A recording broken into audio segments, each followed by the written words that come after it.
Yes, hello. Now fine. Hi. Hi, good afternoon. Good afternoon. कैसे हो आप? बढ़िया, आप सुनाओ। मैं भी अच्छी हूँ। लंच हो गया? नहीं, अभी नहीं हुआ, बाद में करूँगा। Fine fine. तो अभी तक जो हमने समझा कंसेप्ट और बिजनेस मॉडल, उससे रिलेटेड कोई क्वेश्चन आपका? अरे, अभी तक तो नहीं है। Okay, fine. सो मौका मिला आपको वो चैप्टर नंबर 18 बुक में से पढ़ने का? हम्म। Okay, great, super. और इसके अलावा एक केस स्टडी भी शेयर किया था टेलीग्राम हम्म। पे। हम्म। सब कर लिया। उसको सुनने पाए? हम्म। चलिए, अच्छी बात है। सो let me share the presentation with you. Basically आज हम जो डिस्कस करने वाले हैं वो ये डिस्कस करने वाले हैं कि हमारा लॉजिस्टिकल ब्रांड पार्टनर कौन है, जिसको हम कहना चाहिए कि हम उसके प्रोडक्ट और सर्विसेज को यूज करने वाले हैं। सो ऑब्वियसली हमने देखा था, चलिए मैं शेयर करती हूँ स्क्रीन सीधा।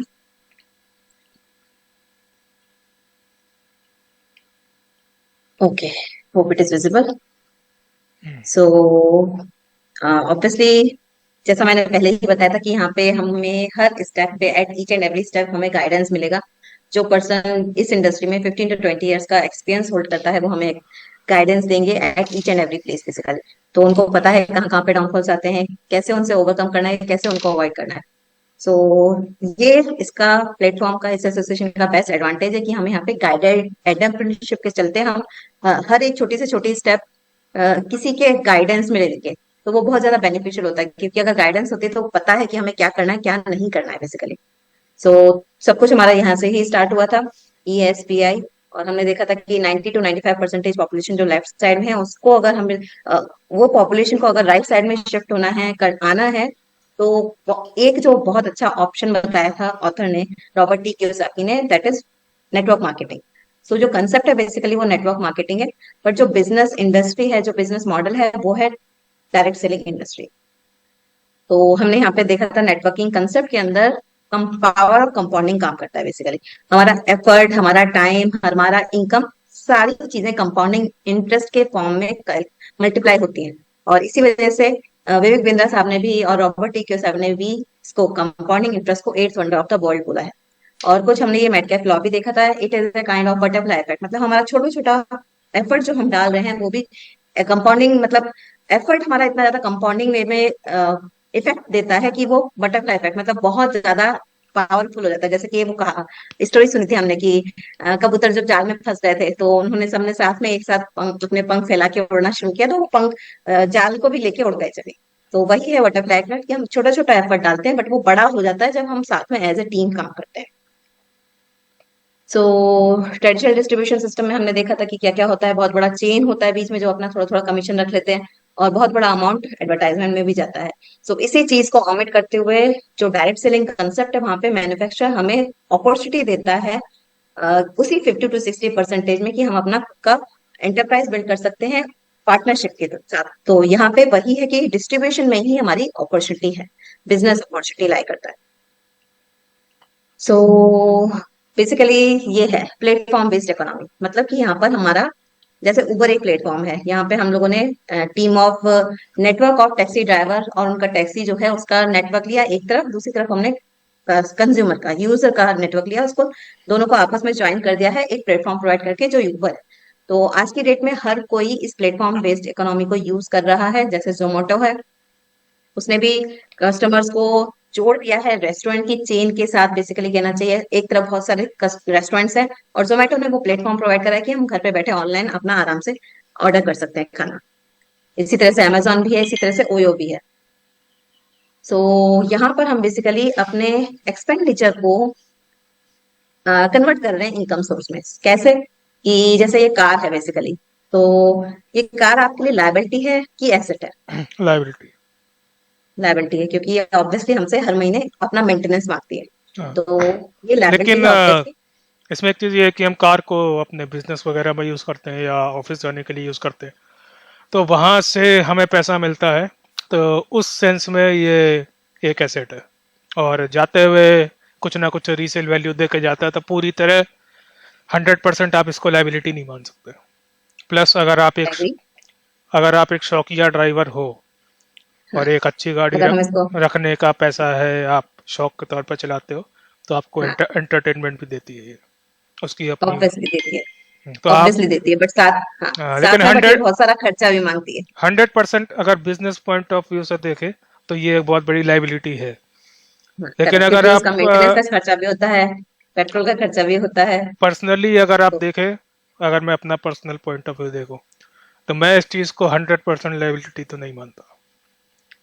ठीक है, फाइन, अंडरस्टैंड, क्योंकि ये बहुत सारे हमारे लिए, ऑब्वियसली मशीन है तो मशीन इन्वेंट इसलिए करी गई है कि यूजर का जो, इंसान का जो काम है थोड़ा सा बेसिकली वो सेव कर पाए, तो बिजनेस कर ऑब्वियसली उस काम में तो ये आ रही है। बिजनेस करने के लिए हमें इधर उधर जाना पड़ता है। जैसे हमारा तो ऑनलाइन चल रहा है, लेकिन हर किसी का ऑनलाइन नहीं चल सकता। जिसका प्रॉपर्टी करेक्ट, का करेक्ट, काम है, जिसका करेक्ट। पेट्रोल पंप है, वो तो उसे तो जाना बिल्कुल, पड़ेगा बिल्कुल, ना, तो वो तो गाड़ी से ही बिल्कुल, जाएगा। ऑब्वियसली, ऑब्वियसली उस पर्सनल यूज को छोड़ के बेसिकली अगर हम देखें तो ये हमारे घर पे खड़ी ही रहती है। जब मैं हाँ। ऑफिस के लिए इसको यूज कर रही हूँ तब भी ऑब्वियसली ये खड़ी हुई है, हम्म, बट मैं जब ऑफिस जाने के लिए इसको यूज कर रही हूँ तब मेरे लिए ऑब्वियसली ये यूज हो रहा है, but most of the cases में ये खड़ी ही रहती है। हाँ। उससे मुझे कुछ इनकम हो नहीं रहा है जनरेट। तो बट मैंने अगर इसको किसी प्लेटफॉर्म के साथ एसोसिएट कर दिया, जैसे मैंने उबर के साथ इसको एसोसिएट कर दिया, तो ये मेरे लिए एसेट में कन्वर्ट हो जाएगी। तब राइट। हो जाएगी। अब ये क्योंकि मेरे पॉकेट में पैसा डाल रही है, चाहे ये खड़ी हुई है कि नहीं खड़ी हुई है, जैसे इसका मीटर ऑन ही रहेगा। जैसे टैक्सी वालों का भी होता है कि अगर वो लोग आ गए हैं आपके दरवाजे पे और आप नहीं आए तो उनका मीटर ऑन ही रहता है। सो इसी तरह से हमारी कार जो है, अगर हमने प्लेटफॉर्म के साथ एसोसिएट कर दे तो वो हमारे लिए एसेट के फॉर्म में कन्वर्ट हो जाएगी। नेक्स्ट आता है ये घर। ऑब्वियसली हम घर में रह रहे हैं, अच्छी बात है। और अगर मैं रेंट वाले घर में रह रही हूँ तो ऑब्वियसली ये मेरे लिए बहुत बड़ा लाइबिलिटी है। अगर मैं खुद के घर में रह रही हूँ तो ऑब्वियसली उसको बनाने में भी मैंने थोड़ा बहुत खर्चा किया ही है, बट एक तरह से वो मेरे को कुछ इनपुट आउटपुट नहीं दे रही है, इनकम जनरेट करके नहीं दे रही है। अनटिल अनलेस मैंने वो जो घर अपने लिए बनाया था मैं रेंट पे दे रही हूँ, तो रेंट पे दे रही हूँ तो ऑब्वियसली मैं तो उसमें रह नहीं रही, तो कहीं ना कहीं वो मेरे लिए लायबिलिटी ही होता है। बट अगर मैंने इसको किसी प्लेटफॉर्म के साथ एसोसिएट कर दिया तो again it will turn into asset for. अब ये जो कहना चाहिए डेली यूज के जो प्रोडक्ट्स होते हैं जिसको हम एफएमसीजी प्रोडक्ट्स बोलते हैं, फास्ट मूविंग कंज्यूमेबल गुड्स, ये प्रोडक्ट्स जो है आपके लिए ये लायबिलिटी है कि एसेट अगर बेच रहे हैं तो एसेट है, कंज्यूम कर रहे हैं तो है? लाइबिलिटी है। ऑब्वियसली अभी तो हम यहाँ पे कंज्यूम की ही बात कर रहे हैं। तो एफएमसीजी प्रोडक्ट्स ऑब्वियसली मैं कहीं ना कहीं से तो लेकर ही आ रही हूँ, अपने पर्सनल यूज के लिए, अपनी फैमिली के लिए, अपने घर के लिए ऑब्वियसली लेकर आ रही हूँ। तो ये एक तरह से मेरे लिए लायबिलिटी ही है। बट अगर मैंने इसको किसी डायरेक्ट सेलिंग इंडस्ट्री प्लेटफॉर्म के साथ एसोसिएट कर दिया तो ये मेरे लिए एसेट में कन्वर्ट हो जाएगा। सो कहना चाहिए कि it sounds very simple but very powerful. मतलब जैसे कि आज मॉर्निंग में जब हमने सबने पाठ लिया, मुझे उसमें से कोई पैसा नहीं मिला ऑब्वियसली, राइट। और कहने का मतलब है कि अ, आपने बात लिया तब भी नहीं मिला, मैंने बात लिया तब भी नहीं मिला, मेरे फैमिली मेंबर्स ने बात लिया तब भी नहीं मिला। बट अगर मैंने इसको किसी डायरेक्ट सेलिंग प्लेटफॉर्म के साथ एसोसिएट कर दिया, तब मेरी फैमिली में, मेरे टीम की फैमिली में कोई भी बात लेता है तो ऑब्वियसली मेरे अकाउंट में थोड़ा सा पैसा आएगा ही आएगा, वो गारंटेड है। इस तरह से हम एफएमसीजी प्लेटफॉर्म को अगर डायरेक्ट सेलिंग प्लेटफॉर्म के साथ एसोसिएट करते हैं तो वो मेरे लिए एसेट में कन्वर्ट हो जाता है। इनकम बेसिकली कहना चाहिए कि कभी भी बंद नहीं होने वाला अगर हम इस एफएमसीजी इंडस्ट्री को यूटिलाइज करते हैं, कैप्चर करते हैं तो। सो यहाँ पर जस्ट मिनट। सो बेसिकली यही है कि जो हमने फ्रेंचाइजी मॉडल देखा था लास्ट टू लास्ट सेशन में, बेसिकली वही मैं थोड़ा सा यहाँ पे रिकैप कर रही हूँ। ये सारे ब्रांड्स आपने ऑब्वियसली देखे हैं, फ्रेंचाइजी मॉडल पे ही काम करते हैं। और अगर मुझे इसका नया स्टोर अपने नाम पर ओपन करना है दूसरी लोकेशन पे, एक स्टोर है मेरे पास बट मुझे क्योंकि ओनरशिप नहीं है कि मुझे मैं अपनी मर्जी से कहीं पे भी इसका स्टोर ओपन कर सकती हूँ, ऑब्वियसली इसको डुप्लीकेट तो मुझे करना ही करना है। मतलब मुझे बर्गर की रेसिपी, बर्गर मतलब जो मैकडॉनल्ड्स का लोगो का साइज एंड ऑल कलर सब कुछ मुझे कॉपी करना है, डुप्लीकेट करना है। बट उसके साथ में मुझे पास ओनरशिप नहीं है यहाँ पे, तो मुझे इसके लिए ओनर के पास ही जाना पड़ेगा इसकी ओनरशिप लेने के लिए कि मैं नया स्टोर ओपन कर सकती हूँ कि दूसरे लोकेशन पे। बट जो प्राइवेट फ्रेंचाइजी में होता है वो यही अकेला डिफरेंस है, डुप्लीकेशन यहाँ पर भी होगा बट अकेला डिफरेंस यही है कि मेरे पास ओनरशिप है जो मैं दूसरे को ट्रांसफर कर सकती हूँ और मैं अपने लिए खुद से नया स्टोर भी कहीं और ओपन कर सकती हूँ। तो यही एक अकेला बेनिफिट है यहाँ पे प्राइवेट फ्रेंचाइजी में जिसको हम यूटिलाइज कर रहे हैं। सो हम यहाँ पे दो मॉडल जो हैं, एक फ्रेंचाइजी प्राइवेट फ्रेंचाइजी कंसेप्ट और दूसरा हमारा ये जो हमने प्लेटफॉर्म इकोनॉमी देखा, एफएमसीजी इंडस्ट्री जिसको हम डायरेक्ट सेलिंग प्लेटफॉर्म के साथ कनेक्ट कर रहे हैं तो वो एसेट में कन्वर्ट हो रहा है। इन दोनों बिजनेस मॉडल को हम लोग हाइब्रिड कर रहे हैं, यूटिलाइज कर रहे हैं यहाँ पर अंडर वन रूफ कह सकते हैं। सो ऋत्विक, ये जो डायरेक्ट सेलिंग का पोटेंशियल हम लोगों ने देखा था कुछ रिपोर्ट्स के थ्रू, अच्छा खासा ग्रोथ होने वाला है, राइट। और ये एक और रिपोर्ट है, इसके अकॉर्डिंग ये बता रहे हैं कि फिक्की और केपीएमजी का रिपोर्ट है कि ये जो एफएमसीजी इंडस्ट्री है कितना ज्यादा तेजी से ग्रो करने वाला है इंडिया के अंदर बेसिकली। सो और फोर्ब्स का मैगजीन का रिपोर्ट भी हमने देखा था कि 5 business opportunities perfect for 20 somethings, उसमें से इन्होंने direct sales and network marketing को भी ऐड किया हुआ है। मतलब ऑब्वियसली ये फोर्ब्स वाले जो हैं बहुत अच्छा खासा रिसर्च करके ही कुछ पब्लिश करते हैं अपने मैगजीन के अंदर। तो फ्यूचर स्कोप है इस इंडस्ट्री में। ऑब्वियसली अगर मैं टीम बनाती हूँ अपनी, तो मोस्ट ऑफ द केसेस में मेरी टीम या मेरी कम्युनिटी या मेरे नेटवर्क में से अंडर 35 एज के लोग ही मेरी टीम को ज्वाइन करेंगे। तो अगर ये रिपोर्ट देखेंगे तो ऑब्वियसली उनको दिखेगा कि कितना ग्रोथ है, कितना पोटेंशियल है। और इसके अलावा नेटवर्क मार्केटिंग जो एक सब्जेक्ट है आज की डेट में बीकॉम ऑनर्स में पढ़ाया जा रहा है, ऑब्वियसली दैनी यूनिवर्सिटी नामी यूनिवर्सिटी है, अगर उसमें ये पढ़ाया जा रहा है एज ए सब्जेक्ट, तो कोई हल्का चीज नहीं है बेसिकली। और जितना हल्के में हम उसको ले लेते हैं, अगर किसी यूनिवर्सिटी में ऑब्वियसली इसके बारे में पढ़ाया जा रहा है, बच्चे उसको पढ़ के ऑब्वियसली बाहर निकल रहे हैं, तो उसमें कुछ पोटेंशियल है, कुछ वेटेज है, राइट। सो ये लेजिस्लेशन है जिसको हमने लास्ट टू लास्ट सेशन में भी देखा था, दिसंबर 2021 में, या इंडिया और पार्लियामेंट में पास हुआ है। और इसके ऊपर डायरेक्ट सेलिंग को लेके अभी आप या मैं कुछ भी बोलते हैं या मेरे पड़ोसी कुछ बोलता है, वो लोग नेटवर्क मार्केटिंग के बारे में आधी अधूरी इंफॉर्मेशन के ऊपर बोल रहे हैं, बट यहाँ पे गवर्नमेंट नेटवर्क मार्केटिंग क्योंकि कंसेप्ट है उसके बारे में कुछ नहीं बोलते हैं, वो बोलते हैं डायरेक्ट सेलिंग इंडस्ट्री को रेफर करते हैं, और उसमें बहुत स्कोप है, बहुत पोटेंशियल है बेसिकली। सो जो प्रोडक्ट कैटेगरी जिसमें हमारा प्रोडक्ट डील करता है मोस्टली, नॉर्मली हम लोग सवाल करते हैं कि प्रोडक्ट किस कैटेगरी हैंडल करते हैं हम लोग। सो पहला कैटेगरी वही है FMCG, fast moving consumable goods. और इसको हम एवर ग्रीन इंडस्ट्री बोल सकते हैं, एवर ग्रोइंग इंडस्ट्री बोल सकते हैं ऑब्वियसली। सो ऋत्विक, आप थोड़ा सा सोच के बताइए कि टाटा जो है ज्यादा पैसा किससे कमाता है? नमक से कमाता होगा या फिर ट्रक से कमाता होगा? ट्रक से। ट्रक से कैसे? हम्म, वो तो यार डिपेंड करता है कि उनका बिजनेस का साइज कैसा है। नमक, टाटा नमक तो 18 रुपए का एक आता है, उसमें क्या मार्जिन रखेगा वो तो। ओके, थोड़ा मैंने सा और सोच लीजिए आप। मेरी जो मैंने इन जनरल जो अभी तक देखा है, इंपोर्ट एक्सपोर्ट वालों का जो है, ट्रांसपोर्ट वालों का जो काम होता है ना, हम्म। असली पैसा उन्हीं के पास है। ओके। ओके, ये मे भी आपका व्यू पॉइंट होगा। थोड़ा सा मैं अगर बताऊं, हम और आप जैसे इंसान ट्रक खरीदेंगे कभी जिंदगी में? हम लोग नमक तो खरीदेंगे, बट हम्म। और नमक हमारा ऑन डेली बेसिस की रिक्वायरमेंट है।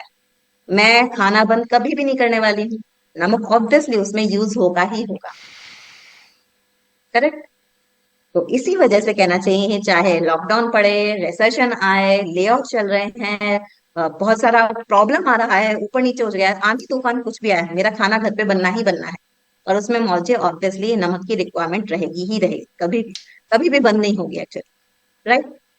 कहने का मतलब है कि टाटा नमक से ज्यादा पैसा कमाता है एक्चुअली। ट्रक क्योंकि वन टाइम बाय है, अगर कोई पर्सन खरीद भी रहा है उसको, तो वो 1 साल या फिर 5 साल में एक बार खरीदेगा ट्रक, बट उसके ऊपर तो नहीं खरीदेगा ना। फ्रिक्वेंट बाय कौन सी हो रही है चीज, फ्रिक्वेंटली तो करेक्ट। नमक ही होगा। ऑब्वियसली इसी वजह से नमक से ज्यादा पैसा कमाता है टाटा। और इसी तरह से जो डेली यूज के प्रोडक्ट्स होते हैं हमारे, जैसे सोप हो गया, शैम्पू हो गया, टूथपेस्ट है, ये सारी चीजें भी हम रोजमर्रा में यूज करेंगे ही करेंगे। चाहे मैं ऑफिस जा रही हूँ, चाहे मैं घर पे हूँ, या फिर मेरा लॉकडाउन चल रहा है, या मैं बीमार हूँ, ये सारी चीजें मुझे यूज करनी ही करनी है। मैं इनके बिना रह ही नहीं सकती। आज की डेट का ये नीड है बेसिकली हर पर्सन के लिए। पर्सनल हाइजीन को मेंटेन करना बहुत ज्यादा इंपॉर्टेंट है। इसी वजह से इसको एवरग्रीन और एवर ग्रोइंग इंडस्ट्री बोला जाता है। एग्री? हम्म। सो जो नेक्स्ट कैटेगरी ऑफ प्रोडक्ट्स हैं जिसमें हम लोग रिलेटेड हैं, अपकमिंग इंडस्ट्री भी जिसको बोल सकते हैं, आईटी इंडस्ट्री से ज्यादा बड़ा मार्केट ग्रोथ वैल्यू होल्ड करता है आज की डेट में, 100 गुना ज्यादा बड़ा हो चुका है। और इंडस्ट्री जो है वो है हेल्थ एंड फिटनेस इंडस्ट्री है, और आई कैन से सप्लीमेंटेशन इंडस्ट्री। $1 ट्रिलियन इंडस्ट्री है आज की ये इसमें।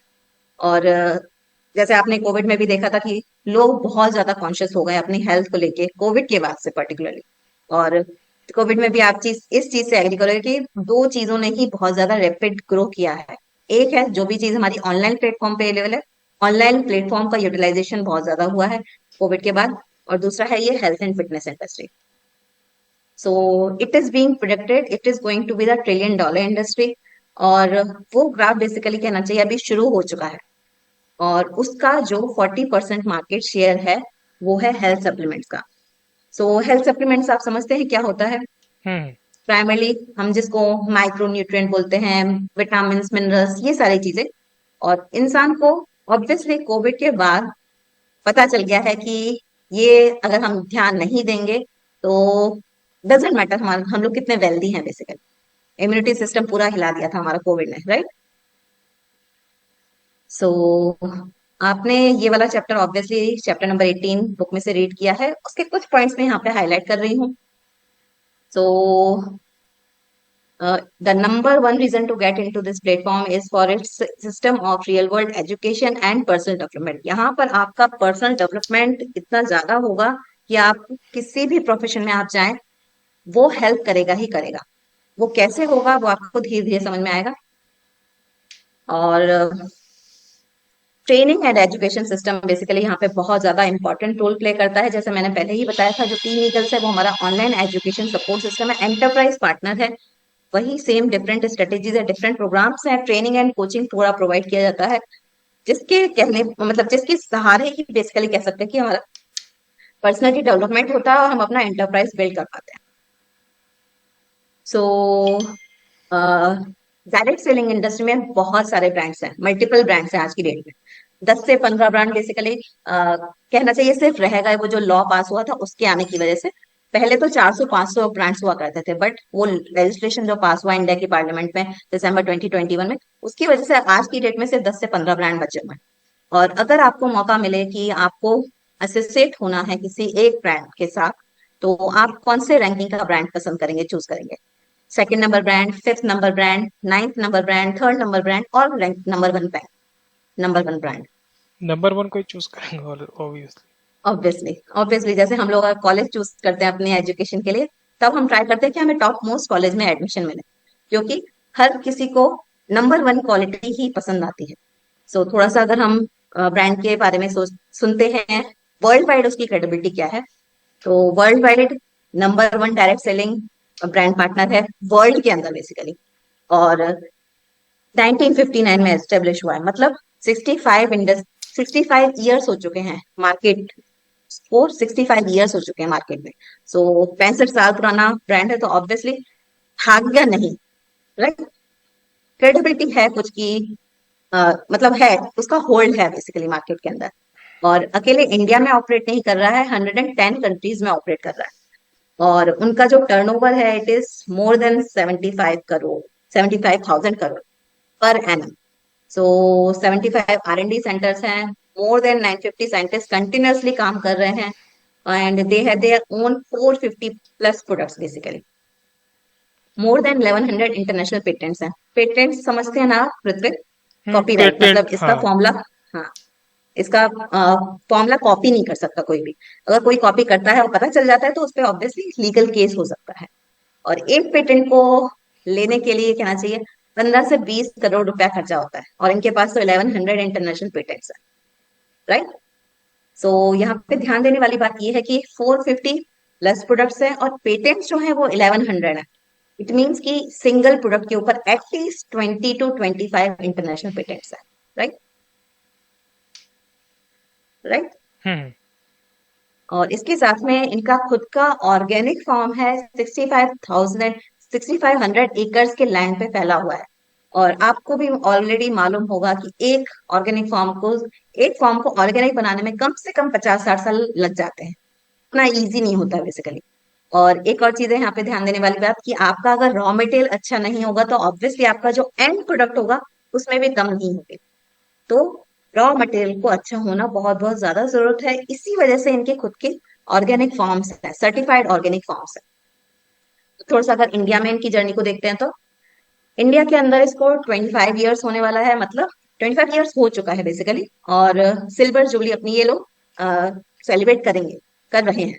और 2200 करोड़ उसका टर्नओवर कैपेसिटी है। 200 के आसपास इंडिया में इनके प्रोडक्ट्स हैं खुद के।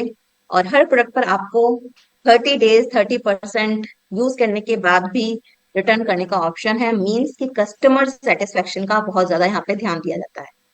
आपको अगर प्रोडक्ट पसंद नहीं आ रहा है, ऑब्वियसली अगर मुझे किसी प्रोडक्ट की क्वालिटी को मेजर करना है तो मेरे लिए 1 वीक और maximum 2 weeks is enough.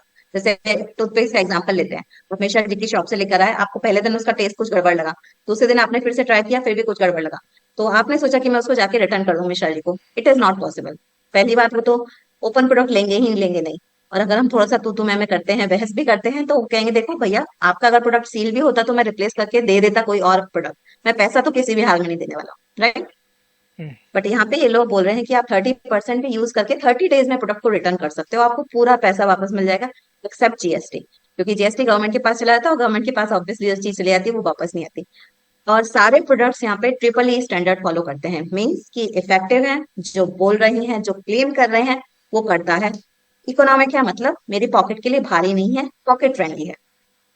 Eco friendly है मतलब इसके कंटेंट्स इतने ज्यादा प्योर ऑर्गेनिक नेचुरल हैं कि वो मेरे लिए, मेरी फैमिली के लिए, इवन एनवायरनमेंट के लिए भी हार्मफुल नहीं।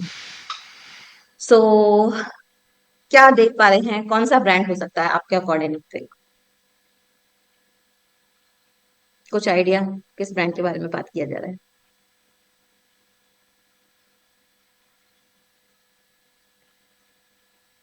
No idea. आपने नाम तो ऑब्वियसली सुना होगा। नाम तो ऐसे बहुत सारे सुने हैं, अडानी, अंबानी। हाँ, लेकिन इन सो दोनों इन दोनों में से नहीं है। अंबानी 50 साल पहले एक स्टार्टअप कंपनी थी। अडानी जब मैं पैदा हुआ था 1993 में, उस हाँ दिन, तो 1991 में उसने हीरो का कारोबार शुरू किया था। तो ये दोनों तो नहीं हो हाँ सकते। हाँ हाँ, करेक्ट। टाटा भी नहीं हो सकती क्योंकि टाटा बहुत पुरानी है, अंग्रेजों के टाइम से चल रही है। बिल्कुल बिल्कुल। Okay fine. So let me tell you. So the brand name is Amway 3.0। सो ऑब्वियसली नाम सुना होगा आपने इनका।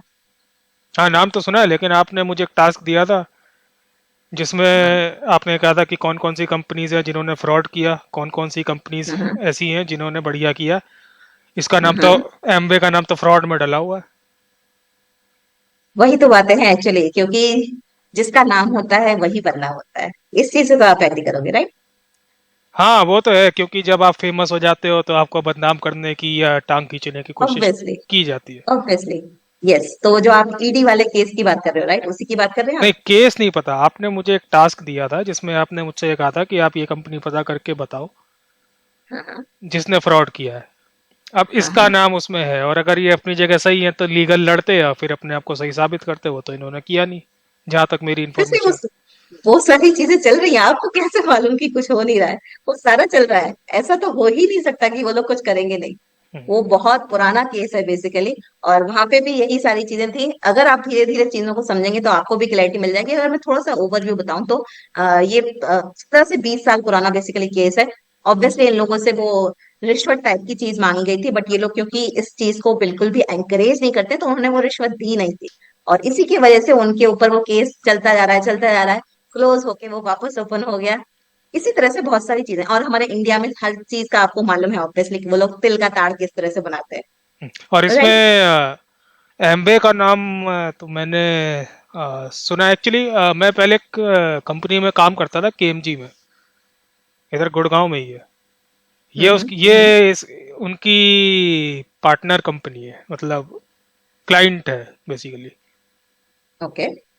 और ये 3.0 पता नहीं क्या, 3.0 नहीं सुना मैंने। हाँ, यस यस यस। सो पहले जो लोगों ने यूज किया है, उसका इमेज स्पॉइल किया है, वो एमवे था बेसिकली। हाँ। बट आज की डेट में जो हम डील कर रहे हैं वो है एमवे 3.0। सो ऑब्वियसली कुछ ना कुछ डिफरेंस होगा, तो थोड़ा सा उस डिफरेंस को देख लेते हैं क्या है। सो मैं अगर पूछूं कि आईफोन का जो सबसे पहला मॉडल था 4S, और आज का जो लेटेस्ट मॉडल है 14 प्रो, उसमें कुछ डिफरेंस है? हम्म बहुत बड़ा डिफरेंस है। ओएस है, रैम है, सीपीयू, सब कुछ ही है, कैमरा सब। ऑब्वियसली मतलब हेल एंड हेवन का एक्चुअल डिफरेंस है, हम्म राइट। और अब ये बड़ा पाव जो है और जो बर्गर है, उसमें भी ऑब्वियसली डिफरेंस हम्म है। हम्म बड़ा पाव का जो बिजनेस होता है और जो मैकडोनल्ड्स का बिजनेस है, उसमें भी बहुत बड़ा डिफरेंस है। सो फर्क ऑब्वियसली है। तो फर्क क्या है बेसिकली, थोड़ा सा हम उसको देखते हैं। सो कहने का मतलब है एमवे एमवे 3.0 में ऐसे ही चेंज नहीं हुआ है, बहुत सारी चीजें इवॉल्व होती गई हैं, चेंज होती गई हैं। तो एक एक करके हम उनको समझते हैं। पहले ही जो बिजनेस लोग करते थे वो लोग उसको सेलिंग बेस्ड मॉडल में करते थे। सेलिंग बेस्ड समझते हैं कि हम्म। साबुन ले लो, शैम्पू ले लो, हम्म। इस तरह का। बट जो आज की डेट में हम लोग कर रहे हैं as a team, we are providing the solution. Let me explain with an example. जब आप मेडिकल स्टोर जाते हैं, वो आपको क्या बेचता है? जैसे आपने उसको बोला कि मुझे जुकाम हो रहा है, मुझे खांसी हो रहा है, तो मेडिकल स्टोर वाला आपको क्या देता है? दवाई। I mean. मेडिसिन देता है। हाँ। मेडिसिन देता है। लेकिन जब आप डॉक्टर के पास जाते हैं तब वो आपको क्या दे रहा है? बहुत सारी चीजें। सबसे पहले वो पूछता है आपको कि कब से हो रहा है आपको प्रॉब्लम, ये वाले सिम्टम्स थे क्या, ये वाले सिम्टम्स नहीं थे क्या, आपने क्या क्या किया था, आपने खाया क्या था। मतलब वो आपको पूरा इन्वेस्टिगेट करता है कि आपका प्रॉब्लम का जड़ क्या है, और उसके ऊपर वो आपको सॉल्यूशन प्रोवाइड करता है। मतलब वो ऐसे ही आंख बंद करके कोई भी दवाई नहीं देता जैसे मेडिकल स्टोर वाला देता है। तो हमारा भी यहीं पे है कि हम लोग पहले प्रॉब्लम को समझते हैं, अंडरस्टैंड करते हैं, नीड क्या है, रिक्वायरमेंट क्या है, उसके ऊपर हम लोग सॉल्यूशन प्रोवाइड करते हैं। सो नेक्स्ट आ रहा है हमारा यहाँ पे कि जो पहले इनकम हुआ करता था 100 रुपीज का, वो भी वो इनकम जो है वो 170% बढ़ गया है। 70% का ज्यादा मिलेगा हमें यहाँ पे। एफर्ट उतना ही लगाना है आपको, बट 170 रुपीज मिलेंगे आपको, पहले जो 100 रुपीज मिलते थे। पहले जो प्रोडक्ट्स हुआ करते थे वो इम्पोर्टेड प्रोडक्ट्स हुआ करते थे। आज की डेट में जो भी प्रोडक्ट यहाँ पे मिल रहे हैं एमबी 3.0 के अंदर, वो मेक इन इंडिया है। इनका खुद का मैन्युफैक्चरिंग प्लांट है नीलाकोटी तमिलनाडु में। वहां पे जो मेक इन इंडिया के क्लॉज के पूरे रिक्वायरमेंट्स हैं। गवर्नमेंट को ये पूरा टैक्स पे करते हैं, एम्प्लॉयमेंट उन्होंने गवर्नमेंट के सॉरी इंडिया के पॉपुलेशन को एम्प्लॉयमेंट दिया हुआ है। ऑब्वियसली गवर्नमेंट ने भी ऐसा बोला हुआ है कि अगर आप खुद का मैन्युफैक्चरिंग प्लांट यहाँ पे लगाते हैं और हमारे पूरे रूल्स एंड रेगुलेशन फॉलो करते हैं, पे करते हैं, तो ऑब्वियसली आप मेक इन इंडिया के अंतर्गत कंसिडर किया जाएगा। सो यही चीज बेसिकली आईफोन भी ट्राई कर रही है, they are in the process, right. पहले के टाइम पे सिर्फ 6 से 7 प्रोडक्ट हुआ करते थे, बट आज की रेट में इनके पास 200 प्लस के आसपास के प्रोडक्ट्स हैं। अभी तक मैंने जो भी आपको पॉइंट्स बताया, बेसिकली इसका क्रेडिट जो जाता है वो कंपनी को जाता है, मतलब एमवे को जाता है, ब्रांड को जाता है। बट अभी जो हम पॉइंट्स के बारे में डिस्कस कर रहे हैं वो सारे पॉइंट्स टीम टीम ईगल्स के ऊपर जाता है। उसकी क्रेडिबिलिटी जो है, ओनरशिप जो है, बेसिकली वो टीम को, टीम ईगल्स को जाता है। सो आज की डेट में हम लोग पहले की डेट में वो लोग स्पॉन्सर बेस पे करते थे। स्पॉन्सरिंग बेस मतलब तू आजा भाई, बहुत अच्छा बिजनेस है, मैंने किया है, मुझे बहुत अच्छा लग रहा है, हम रातों रात अमीर हो जाएंगे। पहले इस तरह से होता था। बट मतलब किसी को भी पकड़ के आ जाओ और उसको डाल दो, ऐसा होता था पहले। बट आज की डेट में हम लोग इसको पार्टनरशिप बेस्ड मॉडल में कर रहे हैं। सो ऋतिक, आप थोड़ा सा अगर आप ऑब्वियसली खुद का कंपनी ओपन करना चाहेंगे, तो आप किसी को भी बोलेंगे कि आ जाओ, या मतलब किसी को भी भर्ती कर लेंगे, या उसको थोड़ा सा देखेंगे, उसकी क्वालिटीज को देखेंगे, इवेल्युएट करेंगे उसको ऑब्वियसली। तो यहाँ पे भी हम लोग पार्टनरशिप बेस में कर रहे हैं। और जैसा आपने नोटिस भी किया होगा, डे वन से हम लोग आपको थोड़ा सा एजुकेट करते जा रहे हैं, धीरे धीरे चीजें बता रहे हैं, अंडरस्टैंड करवा रहे हैं, और साथ में हम भी आपको समझने की कोशिश कर रहे हैं। और नॉर्मली ये बिजनेस जो है लोग किसके साथ बिल्ड कर रहे हैं, ये बहुत मैटर करता है। पहले के टाइम में फ्रेंड्स एंड रिलेटिव्स को ही अप्रोच किया जाता था, बट आज की डेट में हम लोग सोशल मीडिया को भी एक्सप्लोर कर रहे हैं। फ्रेंड्स एंड रिलेटिव्स में भी कर सकते हैं, नो डाउट, बट हमारा जो प्राइमरी फोकस है वो सोशल मीडिया है। और ऑब्वियसली जैसे आप भी हमारे साथ जो जुड़े हैं वो सोशल मीडिया के थ्रू ही, राइट। सो अभी जो अप्रोच, पहले जो अप्रोच हुआ करता था वो पर्सनल अप्रोच हुआ करता था। भाई खरीद ले, बहुत अच्छा है, मैंने भी खरीदा है, मुझे भी बहुत अच्छा लगा, एक बार ट्राई करके तो देख, इस तरह से होता था पहले के टाइम पे। बट नाउ हम इसको प्रोफेशनल वे में बिल्ड कर रहे हैं। सो अगर आप थोड़ा सा पीछे जाके देखेंगे, from the day when I had pinged you on LinkedIn, तब से आपको थोड़ा सा प्रोफेशनल अप्रोच दिख रहा है, या फिर वो पर्सनल अप्रोच है? प्रोफेशनल। ऑब्वियसली प्रोफेशनल अप्रोच है। तो पहले जो हुआ करता था इसको हम लोग फिजिकली बिल्ड करते थे, मतलब कि लोगों के घर घर जा जाके करते थे। बट आज की डेट में हम इसको social media digital based model पे कर रहे हैं। हर चीज हमारा ऑलमोस्ट ऑनलाइन प्लेटफॉर्म पे।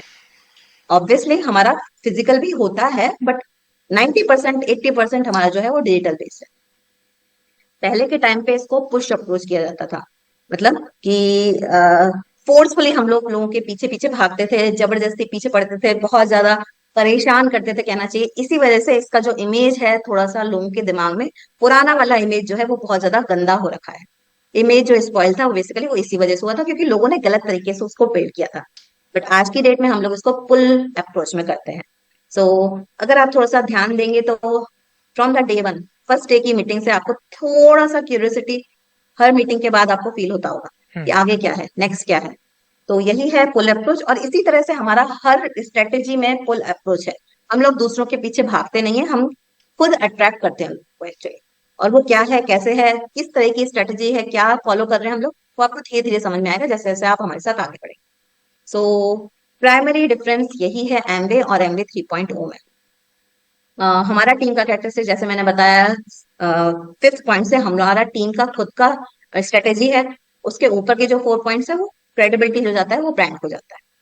सो आज की डेट में भी काफी लोग हैं जो ओल्ड स्कूल वेज मॉडल में काम कर रहे हैं। बट हमारा जो प्रोसेस है, जो अप्रोच है, वो इस तरह का है। हम लोग पुशिंग अप्रोच नहीं कर रहे हैं, फुल अप्रोच फॉलो कर रहे हैं। स्पॉन्सरिंग बेस नहीं कर रहे हैं, हम लोग पार्टनरशिप बेस्ड मॉडल पे कर रहे हैं। सो जैसा मैं बात कर रही थी मैन्युफैक्चरिंग प्लांट के बारे में, वो ये है नीलाकुटी तमिलनाडु में। 550 करोड़ रुपीज इन्वेस्ट करके बनाया गया है। 50 एकड़ लैंड में फैला हुआ है। टर्नओवर कैपेसिटी जो है वो 6,500 करोड़ रुपीज की है। और ये जो मैन्युफैक्चरिंग प्लांट है, लीड गोल्ड सर्टिफिकेशन के साथ है। मतलब कि इसमें से कोई भी गंदा धुआं, गंदा पानी नहीं मिलता है। जीरो डिस्चार्ज वेस्ट फैसिलिटी के साथ है ये। और ये सारे प्रोडक्शन लाइन है उसके, ऑलमोस्ट 90% प्रोडक्ट जो है वो यहीं पे मैन्युफैक्चर होता है।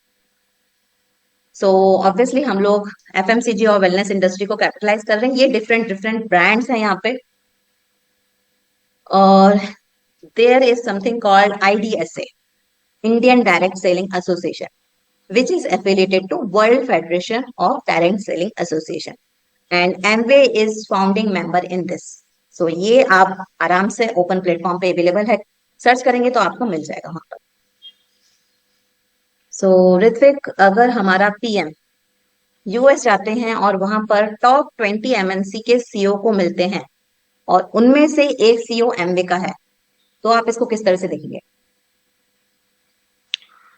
इंडिया को 5 ट्रिलियन इकोनॉमी बनते हुए देख रहा हूँ मैं तो। यस, मतलब कंपनी के पास क्रेडिबिलिटी है, उतना स्ट्रॉन्ग क्रेडिबिलिटी है। ऐसे ही हाँ वो एरी तो है, गैरी वो तो है। ब्रांड नहीं है बेसिकली। हाँ। और अगर हमारा फाइनेंस मिनिस्टर जा रहा है, उनके साथ वन ऑन वन एमबी के सीईओ का मीटिंग हो रहा है, 2021 अक्टूबर 14 का बात है ये। तो इस तरह का, इसको ऑब्वियसली आप किस तरह से देखेंगे? Government is also getting more profit from them. या लीगल कंपनी है बेसिकली, प्रॉफिट भी लीगल मिल रहा ब्रांड है, है। फिर ये एक चीज ये भी होती है, कंपनीज को दिखाना होता है कि हम लोग एम्प्लॉय कर रहे हैं। यस यस यस, एम्प्लॉयमेंट भी दे रहे हैं साथ में। हाँ, क्योंकि सो मैंने उतना अपनी अपनी कंपनी में अपने बॉस से मैंने पूछा था कि आप बिल्डिंग का इतना खर्चा करते हो, आप परमानेंट वर्क फ्रॉम होम क्यों नहीं दे देते? तो उनका ऐसा कहना था कि जी मेरा तो ऑफिस नोएडा में है, तो वो तो ये कहते हैं कि योगी सरकार को हमें ये दिखाना होता है कि हम यहाँ पे बिजनेस कर रहे हैं, प्रॉफिट कमा रहे हैं। तो हमने एम्प्लॉयमेंट कितना जनरेट किया, क्योंकि हम ले रहे हैं तो कुछ देंगे भी, तो उस चक्कर में हमें हाइब्रिड मॉडल पे बुलाना पड़ता है लोगों को। करेक्ट एक करेक्ट ये करेक्ट, लॉजिक बिल्कुल है। सही बात है। तो बैकएंड करेक्ट, सही बैकएंड बात है। पर बहुत सारी चीजें। Yes yes yes. So basically मैं ये कहना चाहती थी, क्रेडिबिलिटी उतना है, कोई गली मोहल्ले का ब्रांड नहीं है। और अगर एरा गैरा कंपनी होता तो आज आया कल चला गया, ऐसा भी वो रहता तो है। हाँ। बट ये ऑब्वियसली 65 ईयर्स ओल्ड पुराना कंपनी, एफ पीएम सीएम हमारे अगर कंट्री के मिल रहे हैं, ऑब्वियसली थोड़ा सा दम है। और बेसिकली कहना चाहिए कि आपको पता नहीं होगा कि सीबीएसई का syllabus obviously government of India के अंदर ही आता है, राइट? हम्म, तो सीबीएसई बोर्ड में 12th स्टैंडर्ड के बच्चों को उनकी बुक के अंदर एमबी के बारे में ही पढ़ाया जा रहा है। तो आप इसको किस तरह से देखेंगे? ऑथेंटिकेटेड। ऑब्वियसली। सो अभी मेरे को बेसिकली यूनिवर्सिटी के बारे में नाम याद नहीं आ रहा है, बट एक यूनिवर्सिटी जो है वो एमबीए प्रोग्राम लेके आ रही है नेटवर्क मार्केटिंग के ऊपर ही। और ऑब्वियसली फिर उसमें किस ब्रांड के बारे में पढ़ाया जाएगा? एमवे। ऑब्वियसली। तो जो पढ़ के आएंगे वो किसको ढूंढेंगे बाहर आके? ऑब्वियसली एमवे को ही ढूंढे। सो आपने नीति आयोग के बारे में सुना है, प्लानिंग कमीशन जिसको हाँ। बोलते हैं आज की डेट में? सो नीति आयोग मीन्स उसका chairman obviously almost equivalent to the PM होता है। और सारे मेंबर्स जो होते हैं वो चीफ मिनिस्टर होते हैं अलग अलग स्टेट से। और इसके सीईओ अगर कुछ बोल रहे हैं तो उसका मतलब होता है गवर्नमेंट ऑफ इंडिया का ही स्टेटमेंट है। So let's listen from the NITI Aayog CEO, वो क्या बोल रहे हैं इस इंडस्ट्री के बारे में और ब्रांड के बारे में। सो let me play this short clip for you. Let me know if it is Audible properly.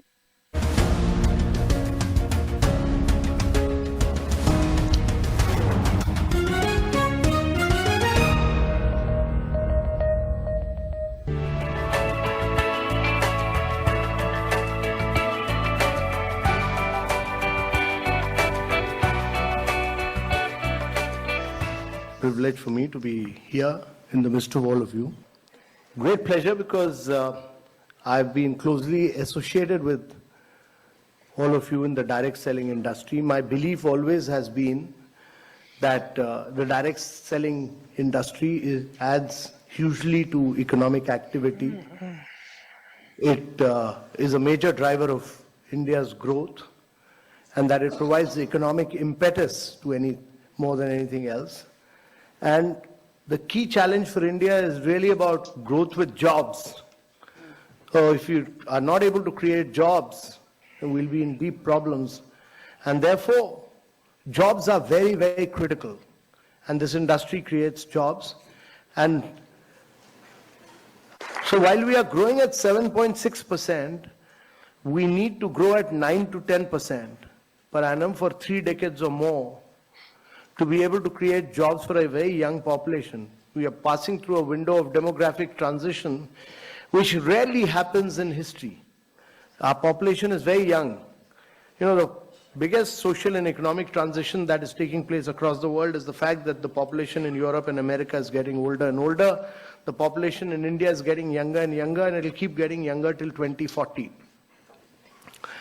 And therefore, if you have to reap this advantage, it can be a huge nightmare as well if you are not able to create jobs. So if you have to create jobs, there are only two ways. One is to push manufacturing in a very big way, and the other is to push direct selling. Yeah. So that many of you create jobs, you should also be able to do, you know, right now many of you don't do manufacturing in India. Amway has started doing manufacturing in India, I know. So my compliments to, they've set up a big plant in South India. I have not seen it, but I've seen photographs of it, so I appreciate what Amway has done.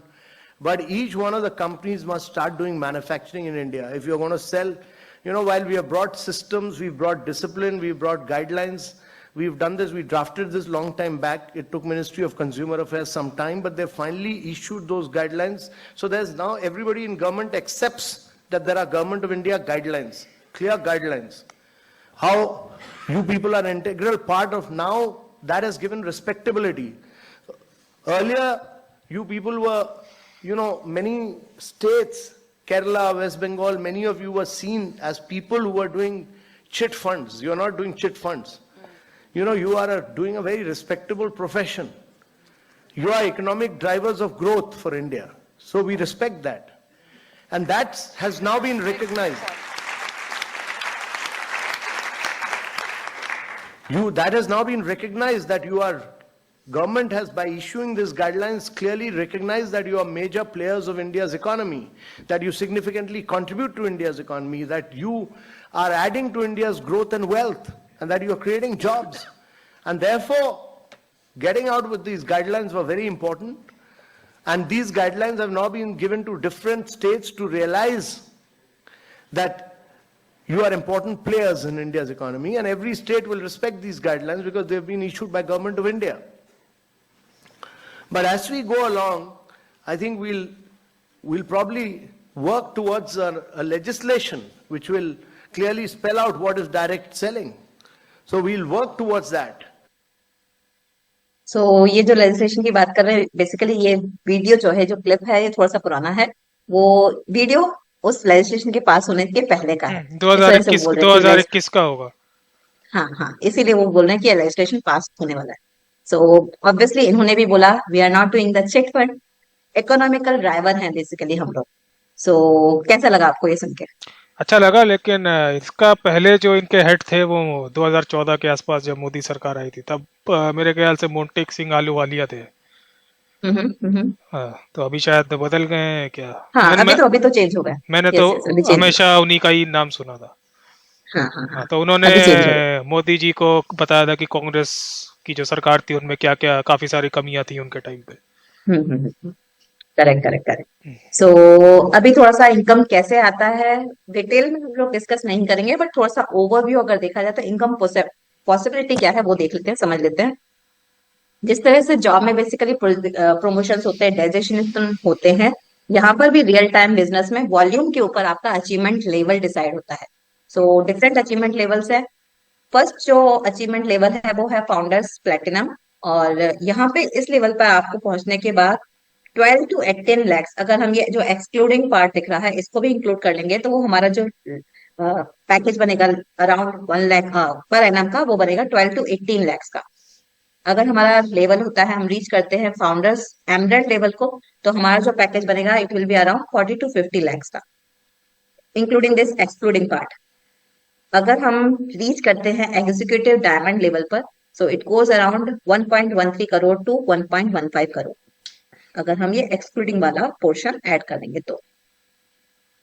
सो कौन सा income level आपको अच्छा दिखाई दे रहा है ऋत्विक? अच्छा, तो सबसे आखिरी वाला दिख रहा है।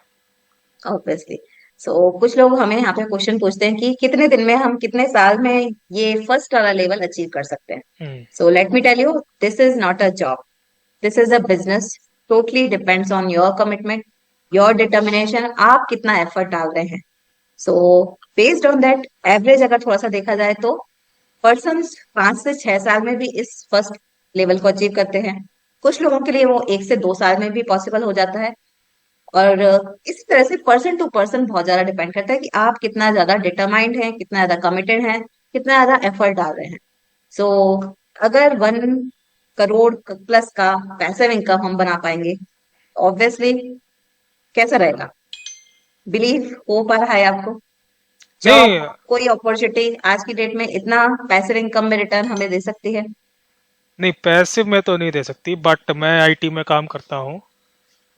सो if you are from a good college, और अगर आप डाटा साइंटिस्ट टाइप की जो जॉब है, मतलब अगर आप बिल्कुल ही क्रीम हो, तो आपका इतना पैकेज लग जाता। इनफैक्ट हम्म। अभी आईआईटी वगैरह में, आईआईटी दिल्ली और बॉम्बे का जो कंप्यूटर साइंस का जो है, उसमें आपने सुना होगा पहले जब गूगल आती थी तो अराउंड 1 CR दे देती थी, लेकिन वो फॉरेन के पैकेज होते थे।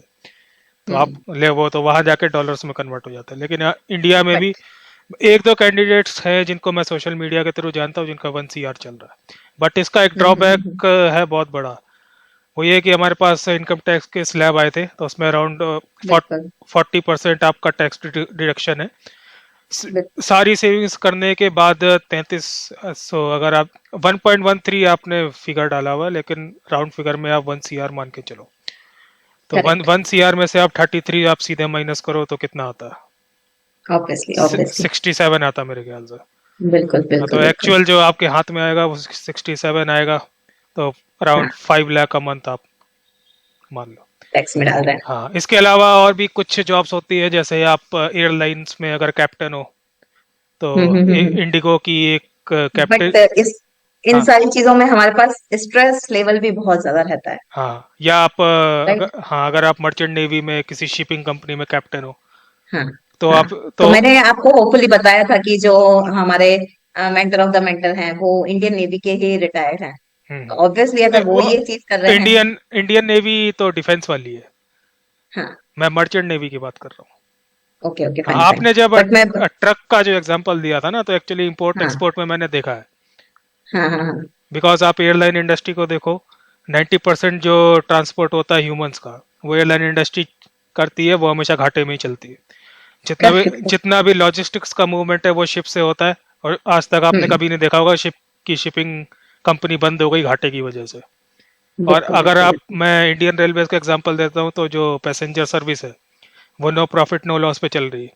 लेकिन बिल्कुल। जो ये गुड्स वाली जो सर्विस है, उससे रेलवे को 5,000 करोड़ का फायदा होता है सीधे सीधे। करेक्ट। होता है बिल्कुल होता है। सो कहने का मतलब है कि आपके मन में भी ये सवाल आ रहा होगा, ये सब तो बहुत बढ़िया है, लेकिन स्टार्ट कैसे करें, करना क्या है, कैसे करेंगे? और ये सब कुछ साइड में रखें। The first thing need to do is to change your brand. जो चीज आप ऑलरेडी मार्केट से किसी ना किसी और ब्रांड के यूज कर रहे हैं, इस्तेमाल कर रहे हैं, अपने घर में लेकर आ रहे हैं, आपको बस वो शॉप चेंज करना है। आपको आपके कंफर्टेबल बजट के अकॉर्डिंग जो मैन्युफैक्चरिंग ब्रांड पार्टनर है, हमारा लॉजिस्टिकल ब्रांड पार्टनर है, उसके मैन्युफैक्चर किए हुए प्रोडक्ट्स को उठाना है और रिप्लेस करना है आप जो ऑलरेडी यूज कर रहे हैं उससे। ऑब्वियसली अगर आप सेटिस्फाई नहीं हो रहे हैं क्वालिटी से तो आप इसको रिटर्न कर सकते हैं। बाकी सारे ब्रांड्स के पास ये ऑप्शन कहीं पर भी नहीं है कि आपको अगर क्वालिटी से सेटिस्फेक्शन नहीं है तो आप उसको रिटर्न कर दीजिए। है ऐसा कोई मार्केट में ब्रांड? ऑब्वियसली नहीं है। तो बस यही है कि हमें यहाँ पे शॉप को चेंज करना है। हम जो ऑब्वियसली आज की डेट में कोई ना कोई प्रोडक्ट किसी ना किसी ब्रांड के लेकर आ रहे हैं, सिर्फ शॉप चेंज करना है। आप अपने कंफर्टेबल बजट के अकॉर्डिंग प्रोडक्ट्स का रिप्लेसमेंट कर सकते हैं, शॉप चेंज कर सकते हैं। सो यहाँ पर जो टीम के साथ आप एसोसिएट हो रहे हैं वो बहुत ज्यादा इंपॉर्टेंट रोल प्ले करता है। और जो टीम है वो है हमारा टीम ईगल्स, जो obviously India, government of India के अंदर ऑथराइज्ड है, रजिस्टर्ड है, एमएसएमई में भी रजिस्टर्ड है। मिस्टर मिस मिसेस मधुप्रिया विलास जो मिस्टर विकास रंजन विलास की वाइफ है, उनके नाम पे रजिस्टर्ड है ये। And we have a social media presence also. You can check out the pages very well on LinkedIn, Instagram and Facebook. So training इस प्लेटफॉर्म में बहुत बहुत ज्यादा इंपॉर्टेंट है। और डॉक्टर बिंदा साहब ने भी बोला था कि, और रॉबर्ट टी कियोसाकी भी ऑब्वियसली बोल रहे हैं कि ट्रेनिंग आपकी अच्छी होनी चाहिए। What kind of training we are providing? Time management, developing right mindset, overcoming fear, communication skill, obviously presentation skill, social media, personality development, sales training, people's dealing और team building, obviously wellness coach. अगर आप interested हैं wellness coach में कुछ देखना चाह रहे हैं तो आपको ट्रेनिंग यहाँ पे उसके लिए भी मिलेगा। माइंड पावर को कैसे हम यूटिलाइज कर सकते हैं, और ऑब्वियसली लीडरशिप। तो ये सारी ट्रेनिंग्स ऑब्वियसली आपको एक सक्सेसफुल एंटरप्रेन्योर बनाने के लिए काफी है। इसके अलावा कोई और ट्रेनिंग आप थोड़ा सा अगर देख पाए तो? ये इतना काफी है, और कुछ है नहीं आ रहा। Yes, yes. So we have another platform called India Redefining Wellness. Nothing to do with the Amway. ये हमारा टीम का खुद का प्लेटफॉर्म है। Again registered with government of India और एमएसएमई के अंदर ये भी रजिस्टर्ड है। और क्या कर रहे हैं हम? We are capitalising health and fitness industry on social media platform. क्या करते हैं हम? Basically we do lot of consultation, जैसे कि डिफरेंट लाइफस्टाइल डिसीज हुए, लाइफस्टाइल कंसर्न हुए, डिसऑर्डर्स जिसको हम बोल सकते हैं। आपको अगर फैट लॉस करना है या आपको वेट गेन करना है, पीसीओडी, पीसीओएस जो आजकल लेडीज में बहुत कॉमन प्रॉब्लम हो गया है, thyroid, diabetes, blood pressure, infertility. उसके अलावा हम लोग एजुकेशन प्रोग्राम भी कंडक्ट करते हैं। 60 मिनट्स का 1-on-1 प्रोग्राम रहता है, 2 डेज का वर्कशॉप रहता है। Arthritis, liver health, digestive disorder, asthma, bronchitis, जो भी आपकी लाइफ स्टाइल से रिलेटेड कंसर्न होते हैं, डिसऑर्डर्स होते हैं, डिसीज होते हैं, उनका सॉल्यूशन ऑब्वियसली हम लोग प्रोवाइड करते हैं। और बहुत सारे लोगों को बिजनेस को पुराने तरीके से इमेजिन करने की कोशिश कर रहे होते हैं बेसिकली, बट हम यहाँ पे थोड़ा सा समझना पड़ेगा। हम यहाँ पे डिफरेंट स्ट्रेटेजीज को फॉलो कर रहे हैं, फुल अप्रोच फॉलो कर रहे हैं, प्रोफेशनल अप्रोच फॉलो कर रहे हैं। बहुत सारी चीजें हैं जो धीरे धीरे आपको क्लियर होती जाए। सो पहले पढ़ाई कैसे होती थी और अभी कैसे पढ़ाई हो रही है? ऑब्वियसली राइट, पहले कॉपी किताब, पहले फिजिकल क्लासरूम होता था, बट अभी ये कोविड के वजह से ये ऑनलाइन क्लासेस भी लगना स्टार्ट, मतलब इस तरह से भी ऑप्शन लोगों को मिल गया है कि इस तरह से भी पढ़ाई हो सकती है। पहले हम लोग सोशलाइज किस तरह से करते थे, बट नाउ हम लोग ऑनलाइन शॉपिंग कर रहे हैं। और पहले फिजिकल शॉपिंग होती थी, अभी ऑनलाइन शॉपिंग स्टार्ट हो चुकी है। सोशलाइज हम इस तरह से करते थे पहले। सो कहने का मतलब है हर चीज चेंज हो रही है, everything is getting change. So what kind of people basically इस बिजनेस से एसोसिएटेड हैं, थोड़ा सा उनको देख लेते हैं। So we have some few profile here. So Sumit and Tanya Bahadur, they are our country mentors basically. IIT gold medalist हैं, और इनका कहना चाहिए कि जब इन्होंने ये बिजनेस इंडिया में लेके आए थे तब इनका 7 फिगर इनकम खुद का था यूएस में, बट वो उस चीज को छोड़ के यहाँ पे उस बिजनेस को लेकर आए क्योंकि उनको पता था कि यहाँ पे इंडिया में पोटेंशियल बहुत है, और ऑब्वियसली वो अपने लैंड को सर्विस प्रोवाइड करना चाहते थे। कांति एंड नतागाला जो है obviously farmer administrative director nuclear medicine से हैं, जो कुलीन एंड मीना देसाई हैं, बैंक वाइस प्रेसिडेंट है। अगर फाइनेंसेस की एजुकेशन मुझे और आपसे तो ऑब्वियसली उनके पास ज्यादा होगी। अगर उन जैसा इंसान इस बिजनेस को बिल्ड कर रहा है तो ऑब्वियसली कुछ तो बात है basically. Prem Bhatt IAS officer, homemaker. IAS officer किसी किसी का सपना होता है जॉब लेना, बट उन्होंने भी उस जॉब को क्विट करके ये बिजनेस बिल्ड किया। कुरन सिंह मान, इन्होंने तो अपना आज की डेट तक कभी भी सीवी बनाया ही नहीं है। जब अपना इंजीनियरिंग में वो थर्ड ईयर में थे, तब उन्होंने इस बिजनेस को देखा और तब से उन्होंने उस बिजनेस में पूरी तरह से खुद को कहना चाहिए इवॉल्व कर लिया, डुबो लिया, और उस वजह से उनके पास, जब वो पास आउट हो रहे थे, उनके पास अच्छा खासा पैकेज था, और उनके बाकी जो क्लासमेट्स थे वो स्ट्रगल कर रहे थे जॉब के लिए।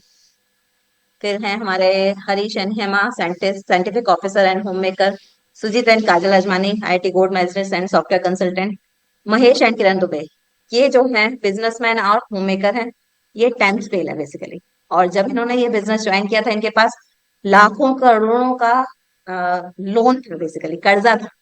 और ऑब्वियसली आज की डेट में ये डायमंड, एग्जीक्यूटिव डायमंड के भी ऊपर है। सो ये कुछ प्रोफाइल्स हमने आपको शो करी है। इस तरह से बहुत सारी प्रोफाइल है। आप जिस प्रोफाइल के नाम लेंगे, उस प्रोफाइल का पर्सन आपको यहाँ पे इस इंडस्ट्री में मिल जाएगा। So again, Sumit and Tanya महोदय, they are our country mentors. उनका जो एनुअल टर्नओवर है, it is more than 700 to 800 crore rupees last year का जो था। Srilal and Lakshmi, they are also our mentors. They are based out of South India. Shrikant and Shakti, they are also our mentors from Cochin. And he is Mr. Vikas Ranjan Vilas and Mrs. Madhupriya Vilas, जिसके बारे में कहना चाहिए directly हम लोग personally इनसे guidance ले रहे हैं, और 1-to-1 हमारा इन्हीं से कम्युनिकेशन रहता है, जिनके बारे में मैंने आपको फर्स्ट सेशन में भी बताया। सो समरी क्या है बेसिकली? समरी ये है रुतबे कि अगर आपको इनमें से कुछ भी पॉइंट यस लगता है तो आप यस बोल लीजिएगा, अगर आप एग्री करते हैं तो। अगर आप बोलते हैं नो, मतलब कि आप अगर एग्री नहीं है। So did you understand, did you realise कि this is opportunity of 21st century? Yes, obviously. So did you understand huge growth possibility है यहाँ पर। Yeah. हम इसको फ्लेक्सिबल आवर्स में without disturbing our current profession build कर सकते हैं, हाँ जी, कर सकते विदाउट एनी इन्वेस्टमेंट और वेरी मिनिमल इन्वेस्टमेंट के साथ इसको बिल्ड किया जा सकता है। हैं। You can build it completely online on digital platform using social media. Yeah. Friends and relatives नहीं चाहिए basically. So did you understand, अगर आपको कुछ भी नहीं मालूम है, बताने के लिए नहीं है कोई मतलब कुछ भी पता नहीं है, फिर भी यहाँ पे हमारा काम चल सकता है, क्योंकि गाइडेंस है। पर्सनली हमारे साथ बिजनेस कोच, मेंटर्स हमारे साथ एसोसिएटेड हैं, ऑब्वियसली वो सक्सेसफुल हैं, वो हमारे लिए हर कदम पे हमारे साथ खड़े हुए हैं। और ये सारे पैरामीटर्स छोड़ दिए जाएं तो एक चीज बहुत ज्यादा इंपॉर्टेंट है, जिसका आपको ही रिस्पॉन्सिबिलिटी लेना पड़ेगा।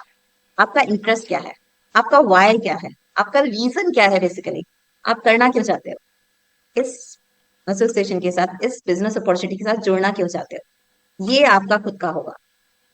इसको क्लियर करना सबसे पहले आपकी जरूरत है।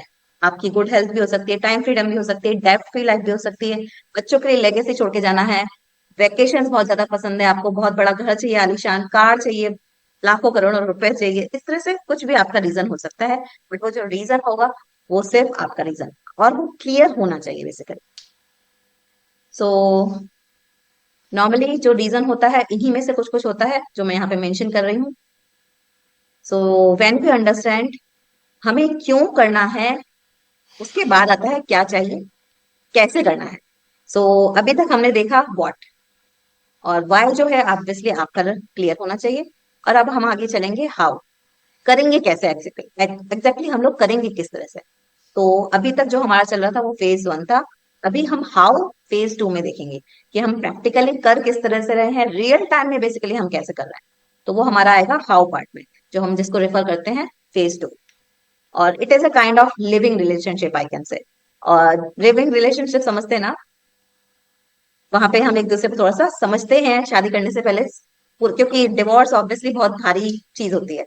उस स्टेप पे जाने से पहले अगर हम एक दूसरे को थोड़ा सा समझ लेते हैं, ऑब्वियसली हमारे लिए फायदेमंद होगा। आपको लगता है कि फेज 2 में जाके मेरे बस की बात नहीं है, तो हम वहीं पे उसको क्विट कर देंगे। बट आपको लगता है कि मेरे पास पोटेंशियल है, with the help I can do that, तब हम फेज 3 में आगे बढ़ेंगे, तब हम एक्चुअल में काम करेंगे साथ। So how to take the to decision? Phase 3 में क्विट कर सकते हैं कि नहीं कर सकते? हाँ, तो आप तब भी कर सकते हैं, आपकी विश है। हम्म, आपको जब भी मन लगे कि मेरे से नहीं हो पा रहा है, आप तब भी कर सकते हैं, no issues. Hmm, So how to take decision, what we expect as a partner, you should take your decision as an independent thinker, independent decision maker होना चाहिए आपको। पूरा दुनिया को पूछ के ऑब्वियसली मार्क जुकरबर्ग ने फेसबुक स्टार्ट नहीं किया था, एलन मस्क ने ट्विटर स्टार्ट नहीं किया था, राइट?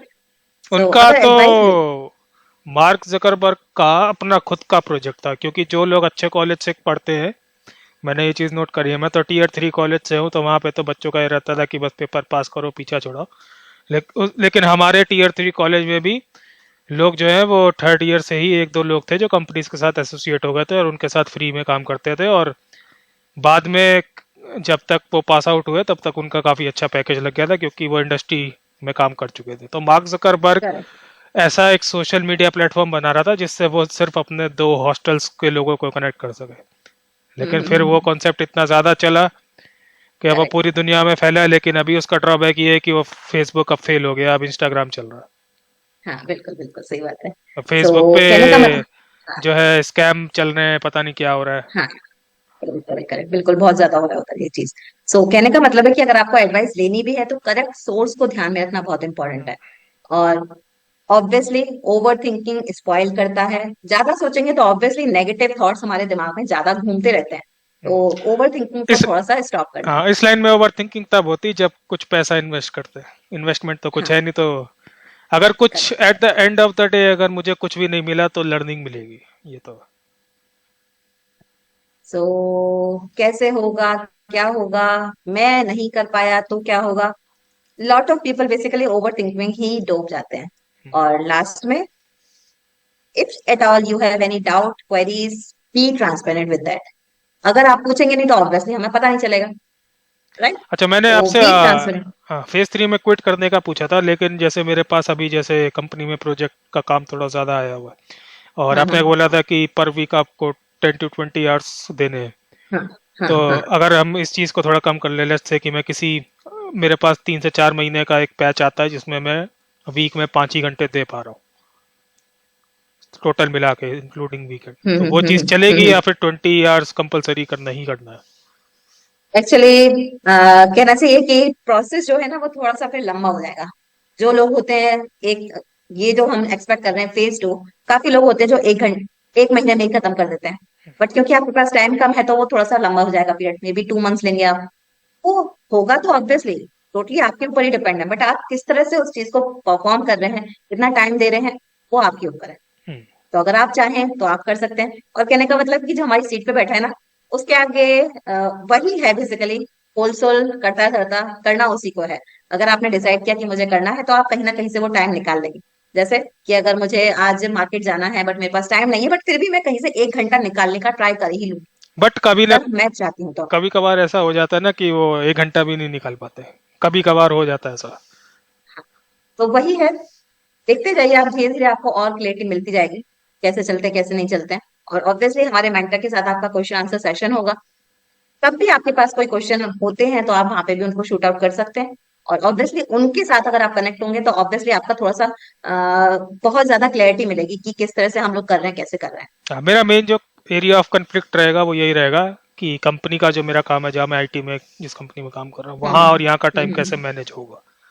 मेरा बस एक ही तो कन्फ्लिक्टिंग पॉइंट रहेगा, बाकी और मेरा एंड से कुछ नहीं है एट द हाँ, मोमेंट। सो बस बस और डेली का सिर्फ वही है कि हमारा 2 से ढाई घंटा, बट और ये नॉन कमिटेड आवर्स होते हैं। जैसे अभी हाँ हमारा ये जो सेशन हो रहा है ये कमिटेड आवर्स में आएगा, बट उसमें नॉन कमिटेड आवर्स का पोर्शन ज्यादा रहेगा। मैक्सिमम 80 to 90% जो है वो नॉन कमिटेड आवर्स है, तो वो आप कंफर्ट जोन में अपने कभी भी बैठ के चीजें कर सकते हैं। हाँ, एक्चुअली मेरे साथ क्या है ना कि मुझे हमारा जो कंपनी में काम होता है वो आइट्रेशन में होता है। आपने भी आईटी में काम किया, आपको मालूम होगा अजाइल वर्क मेथोडोलॉजी से करेक्ट चल करेक्ट रही है। तो आपको ये 2 यूजर स्टोरी असाइन होती है। यूजर स्टोरी असाइन होने का मतलब होता है टास्क। अब वो टास्क आपने 2 घंटे में कर दिया तो आप 2 वीक खाली घूमो, कोई आपसे कुछ नहीं करेक्ट बोले। करेक्ट। लेकिन अभी क्या है कि पिछले कुछ वीक्स में मेरे पास जो टास्क आए, जो प्रॉब्लम का सॉल्यूशन देना था, उसमें काफ़ी ब्रेन स्टॉर्मिंग करनी पड़ी, तो मुझे पूरा वीक या 2 वीक भी लग गए।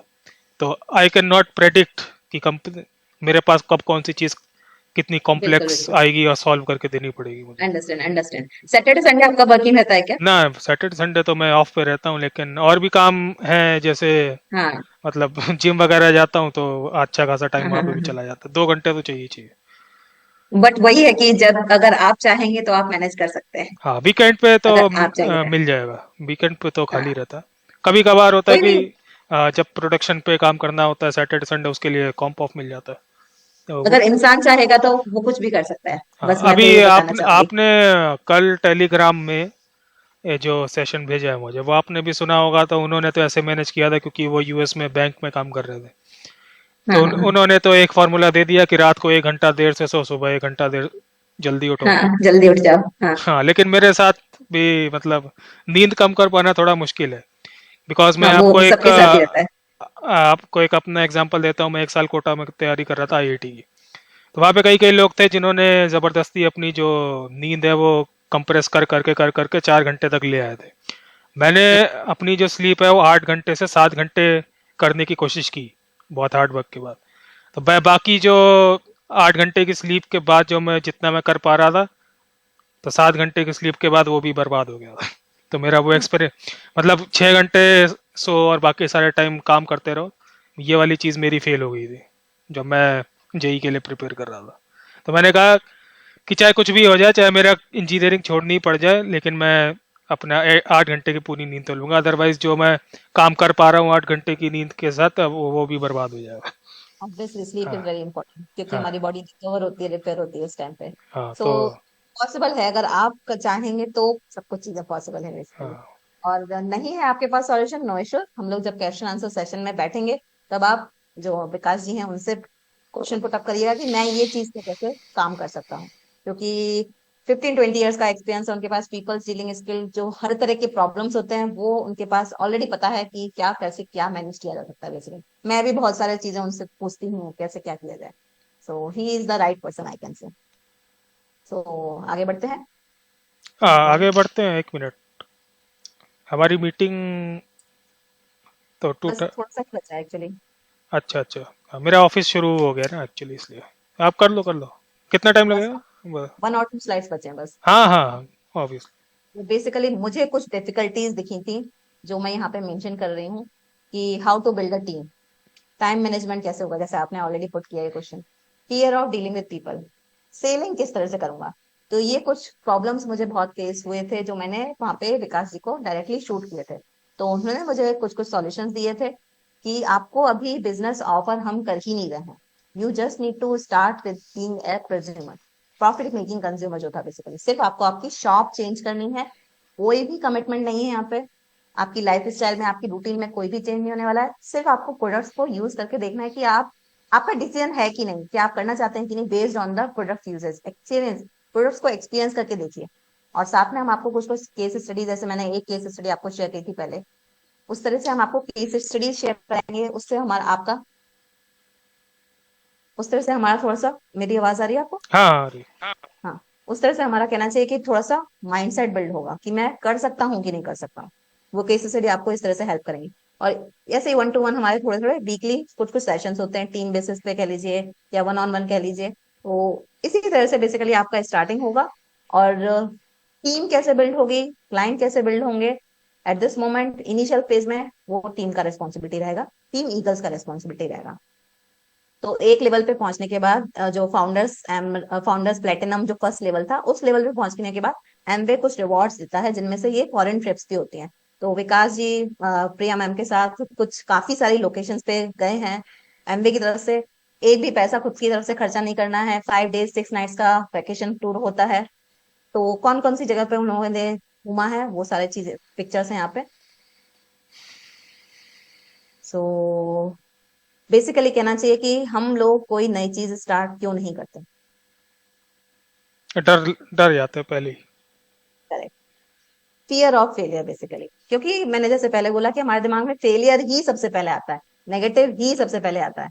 और वो बचपन से हमारा जो अपब्रिंगिंग है, हमने जो चीजों को देखा है समझा है, वो डर बेसिकली हमें रोकता है चीजों को एक्सप्लोर करने के लिए, नई चीज को ट्राई करने के लिए। फॉर एग्जाम्पल, जैसे आपको स्विमिंग आती है क्या नृत्य? हाँ, आती आती है। आती है, ओके। तो ये एग्जांपल बेसिकली आपको थोड़ा सा अज्यूम करके करना पड़ेगा। मैं क्या एग्जांपल देना चाहती थी, जैसे मान लीजिए आपको स्विमिंग नहीं आती है और आप स्विमिंग पूल पुल के पास खड़े हुए हैं और गलती से आपका पैर फिसल गया। तो अब आप क्या अज्यूम करोगे, क्या देखेंगे खुद को आप? आपको स्विमिंग बिल्कुल नहीं आता है। जब आप आंख बंद करके सोचेंगे कि मेरे साथ क्या हो रहा है, क्या सोचेंगे आप? मतलब कैसे इस चीज से बाहर निकले? ऑब्वियसली आप थोड़ा सा खुद को डूबता हुआ महसूस करेंगे, डर रहेगा आपको, आप हाथ पैर मार रहे हैं, ट्राई कर रहे हैं बाहर निकलने का, क्योंकि आपको स्विमिंग नहीं आती, तो आपके पास ये डर है कि मैं डूब तो नहीं रहा हूँ, मैं डूब जाऊंगा बेसिकली। और जहां पर आपको ये पता है कि मेरे को स्विमिंग अच्छे से आता है, आपका पैर भी फिसल जाएगा, तो सबसे पहले आप यही सोचेंगे कि ऑब्वियसली मैं स्विम करके आराम से बाहर निकल आऊंगा। तो जो चीज आपको आती नहीं है, अगर आप उसको करने के लिए ट्राई करेंगे, तो सबसे पहले आप फियर को ही देखेंगे, फेलियर को ही देखेंगे। तो कहने का मतलब है कि अगर हमें कोई चीज नहीं आती है, तो हम सबसे पहले उसके बारे में फेलियर पे ही ध्यान जाता है। और वो हमारा माइंड का प्रोग्रामिंग इस तरह से हुआ हुआ है कि हम लोग कुछ भी कर लें, हम सबसे पहले फेलियर को ही देखते हैं। सो let me and with this. थोड़ा सा क्लिप जो मैंने फर्स्ट सेशन में आपको बताया था उसमें से है। सो कहना मैं चाहती हूँ, बट वर्ड्स विवेक बिंद्रा साहब के हैं, सुनते हैं इसको, फिर हम खत्म करेंगे। लेवल मार्केटिंग बुरी नहीं है, इसमें दो चीजें खराब है, या तो वो कंपनी खराब है जो इसी माइंडसेट से आती कि पैसा लूटो और निकल लो, या वो लोग जो फेलियर हो गए, इसमें सफल नहीं हो सके, बाहर जाके इसकी इतनी निंदा करते हैं, इतनी निंदा करते हैं, और वो चाहते हैं कि आप ना जाएं, क्योंकि वो सफल नहीं हो सके इसलिए वो आपको भी सफल नहीं देखना चाहते। जिस प्रकार चैनल डिस्ट्रीब्यूशन एक प्रोसेस होता है, ऐसे ही मल्टी लेवल मार्केटिंग भी, नेटवर्क डिस्ट्रीब्यूशन भी एक प्रोसेस है। इसमें डिस्ट्रीब्यूटर्स इंडिविजुअल होते हैं जो सीधा मैन्युफैक्चरर से जुड़ते हैं और कंज्यूमर को माल पहुंचाते हैं। अब तो हमारे देश की सरकार ने भी इसको मान्यता दी है और हमारी देश की सरकार भी इसके लिए रेगुलेशंस लेके आई है। आपको ध्यान देना है कंपनी ज्वाइन करने से पहले कि वो कंपनी ठीक है कि नहीं है। आप लोगों ने मुझसे इतनी डिमांड करी इस सब्जेक्ट पे, इतनी डिमांड करी, आज मैं आपको फुल प्रूफ मेथड शेयर करता हूं कि कंपनी को समझिए पहले 3 चीजों से। पहला है कंपनी का पीपल एंड फिलॉसफी। जब आप कंपनी ज्वाइन करते हैं, जाते ही ये मत देखिए कमाई कितनी होने वाली है, जाते ही ये मत देखिए कितनी जल्दी करोड़पति बन जाएंगे, जाते ही देखिए कंपनी के पीपल और फिलॉसफी कैसा है। फिलॉसफी मतलब उस कंपनी का सिद्धांत क्या है, वो क्या उस कंपनी के पास एक बाइंडिंग फोर्स है जिसके कारण लोग जुड़ चुके हैं, क्या उस कंपनी के पीपल में कल्चर बहुत अच्छा है, क्या वो कंपनी के पीपल में उनका लीडरशिप बड़ा शानदार है, क्या कंपनी के पीपल के अंदर ट्रेनिंग की मेथोडोलॉजी और ट्रेनिंग के प्रोसेस पे बहुत जोर दिया जा रहा है। जिस नेटवर्क मार्केटिंग कंपनी के अंदर लर्निंग एंड डेवलपमेंट और ट्रेनिंग पे फोकस नहीं किया जाता, सावधान, वो कंपनी ज्यादा चलेगी ही नहीं। जिस कंपनी में केवल बार बार प्रॉफिट की बात की जा रही है, प्रॉफिट की बात की जा रही है और कल्चर केवल प्रॉफिट प्रॉफिट प्रॉफिट की बात कर रहा है, फिलॉसफी या कोई पर्पस नहीं है जिस कंपनी का, जिस कंपनी के अंदर जो मैन पावर, जो उनके पीपल हैं, वहां पे अगर जाते ही आपको मिलकर के लोगों से अच्छा नहीं महसूस हो रहा, आपको देखिए लालची लोग तो नहीं दिखाई पड़ रहे आपको, मैं पूछना चाहता हूं जहां आप जा रहे हैं हर समय पैसा पैसा पैसा तो नहीं कर रहे केवल, वो सपने होना एक अलग बात है, लेकिन कंपनी को किसी कारण से रन करना जो कि एक बाइंडिंग फोर्स बन जाता है ऑर्गेनाइजेशनल बिलीफ का, जहां पे लोग इकट्ठे जुड़ जाते हैं, बिना तनख्वाह के भी लोग मिलना चाहते हैं, बिना तनख्वाह के भी अपनी जेब से पैसा खर्च करके लोग आना चाहते हैं क्योंकि आके अच्छा लग रहा है। मल्टी लेवल मार्केटिंग के अंदर आप सफल हो या ना हो, लेकिन अगर वहां पे ट्रेनिंग अच्छी हो रही है आपकी, वहां पे लोग अच्छे हैं, उसकी फिलॉसफी, उसकी रूट्स बड़ी कैरेक्टर पे आधारित है, मोरालिटी पे आधारित है, वहां पे honesty, integrity, character, principles, values, ethics, इन पे बड़ा फोकस दिया जा रहा है, तो अगर आप विफल भी होगा तो भी कोई बात नहीं, आपको नेटवर्क मार्केटिंग जरूर ज्वाइन करना चाहिए क्योंकि ये आपकी डेवलपमेंट में बड़ा फोकस करेगा। इनफैक्ट अगर मेरी अपनी संतान होगी, मैं उसको भी नेटवर्क मार्केटिंग में कम से कम कुछ समय के लिए जरूर भेजूंगा क्योंकि इससे इतना डेवलपमेंट हो जाता है, जहां पे पीपल अच्छा हो और फिलॉसफी अच्छा हो, उन लोगों के बीच में आपका अपना ग्रोथ बहुत हो जाएगा। तो ऋतिक, मैं क्या बताना चाहती थी, समझाना चाहती थी, होप आपको समझ में आया होगा। सिर्फ 2 चीजें बेसिकली, कि सही टीम को चूज करना बहुत इंपॉर्टेंट है, और दूसरा, अगर आप इसमें फेल भी हो जाते हैं तो भी आप प्रॉफिट में ही हैं। सो हाथी लेवल देखें आप, हाँ हाथी देखें, हाथी। हाँ हाँ तो 6 अंधे बेसिकली हाथी देखने गए। अब अंधे तो ऑब्वियसली देख नहीं सकते, तो उन्होंने टच कर करके देखा। एक ने उसकी सूंड पकड़ी तो उसको लगा कि ये तो सांप है, काट लेगा। एक ने उसका कान पकड़ा, कहता है कि तो चटाई है। दूसरा कहता है, तीसरा पकड़ता है उसके दांत को तो कहता है ये तो भाला है, चुभ जाएगा। चौथा उसके पैर को पकड़ता है, ये तो पेड़ है। पांचवा उसके पेट को पकड़ता है, कहता है ये तो वाल है, बहुत हार्ड है। चौथा उसके पूंछ को पकड़ता है, कहता है ये तो रस्सी है। सो कहने का मतलब है कि अगर हम अंधे लोगों के हिसाब से हाथी बनाएंगे तो वो कुछ इस तरह से दिखेगा। हाथी ऐसा होता है क्या? ऑब्वियसली नहीं होता। सो कहने का मतलब ये है कि अगर हम उन लोगों से इसके बिजनेस मॉडल के बारे में ओपिनियन रहते हैं, जिनको कुछ पता ही नहीं है, सुनी सुनाई बातें मालूम है, तो वो लोग यही प्रिडिक्शन देंगे, यही अपने सारे व्यूज पॉइंट देंगे कि एमवे ऐसा होता है, एमवे वैसा होता है। बट आपने शुरू से लेके अभी तक समझा है पूरी चीजें, फैक्ट्स एंड फिगर्स के साथ चीजें देखी हैं, तो डिसीजन आपको लेना है। ओवर थिंकिंग स्पॉइल करता है, इस चीज को ध्यान में रखना है। So so I am ending with that कि don't forget the elephant. Thank you very much for hmm. Listening me patiently. इसके बाद बस अब हमारा फेज 2 का एक सेशन बचा है, जिसमें हम प्रोडक्ट्स के बारे में जानेंगे कि प्रोडक्ट्स क्या है बेसिकली। और ऑब्वियसली जो रेवेन्यू जनरेट होना है वो प्रोडक्ट्स के बेसिस पे ही होना है, तो प्रोडक्ट्स को जानना भी बहुत ज्यादा इंपॉर्टेंट है। तो जो हमारा नेक्स्ट सेशन होगा उसमें हम प्रोडक्ट्स को देखेंगे कि कौन कौन सी कैटेगरी के ऑफ एफएमसीजी और जो हेल्थ एंड फिटनेस इंडस्ट्री है उसके प्रोडक्ट्स को हम कैपिटलाइज कर रहे हैं, यूटिलाइज कर रहे हैं, तो उनको बारे में जानेंगे क्या है, क्वालिटी है कि नहीं बेसिकली जो ये क्लेम करते हैं। सो हम लोग नेक्स्ट कब कनेक्ट कर सकते हैं? इस वीक तो बिजी हूँ, नेक्स्ट मंडे हो पाएगा। ओके फाइन, मेरा बस चलेगा, कोई नहीं। So next Monday means 10th of July. या ओके सो ठीक है, चलेगा। हम लोग एक और सेशन कनेक्ट करते हैं, उसके बाद हमारा क्वेश्चन एंड आंसर सेशन हाँ। रहेगा विकास के साथ। फिर आपके जो भी क्वेश्चन हैं या हम लोगों के जो थोड़े बहुत डाउट्स रहेंगे, हम आपके साथ बैठ के क्लियर कर लेंगे उसको। Okay, thank you. So shall we wrap up now? या हाँ, एक और चीज लगी, टेलीग्राम में मैं आपको 2 केस स्टडीज और शेयर करूंगी। सो एक आईएएस ऑफिसर की है और एक नेशनल साइंटिस्ट की है। तो उनका क्या फेज रहा, कैसे स्ट्रगल कर करके, या कैसा उनको क्या क्या रिवॉर्ड्स मिले, वो सारी चीजें वो अपनी शेयर करेंगे, अपना एक्सपीरियंस बताएंगे बेसिकली।